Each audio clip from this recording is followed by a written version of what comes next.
திருச்செந்தூரில் என்ன நடந்தது? உள்ளூர் பாரம்பரியத்தின்படி திருச்செந்தூர் கோயிலை காலி செய்யும் போது டச்சுக்காரர்கள் சண்முகர் மற்றும் சிவ நடராஜர் சிலையை தங்கத்தால் ஆனது என்று நினைத்து எடுத்துச் செல்ல முடிவு செய்தனர். சிலைகளை உலோகமாக உருக்குவதற்கான ஆரம்ப முயற்சிகள் பலனளிக்கவில்லை. அவர்கள் சிலைகளை கடல் வழியாக எடுத்துச் சென்றனர்.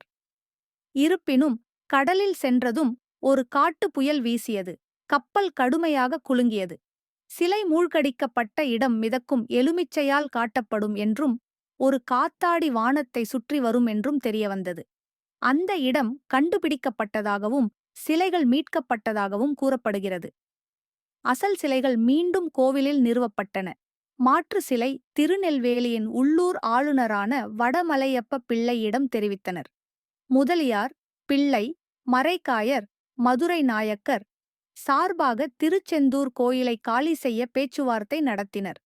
இதற்காக ஆளுநர் மேட்சுய்க்கர் 100,000 ரியால்களை மீட்கும் தொகை கோரினார். ஆனால் நாயக்கர் பெரிய படையுடன் தாக்குவார்களோ என்ற அச்சத்தில் டச்சு நிறுவனப் படைகள் கோயிலை காலி செய்து இலங்கைக்கு தப்பி ஓடின.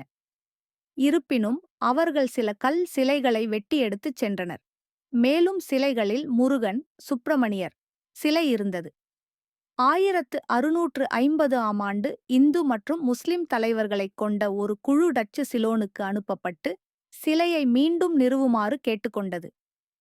உள்ளூர் மக்களால் மிகவும் மதிக்கப்படுவதால் அந்த சிலை தங்கத்தின் எடைக்கு மதிப்புடையது என்று வதந்தி பரவியது. 1653ஆம் ஆண்டு மீட்கப்பட்ட திருச்செந்தூர் சிலை திருமலை நாயக்கர் மற்றும் திருநெல்வேலி ஆளுநர் வடமலையப்ப பிள்ளை முன்னிலையில் நிறுவப்பட்டது. வெற்றிவேல் முருகனுக்கு ஆரோகரா. மேலும் கதைகளுக்கு தயவு செய்து சப்ஸ்கிரைப் செய்யுங்கள்.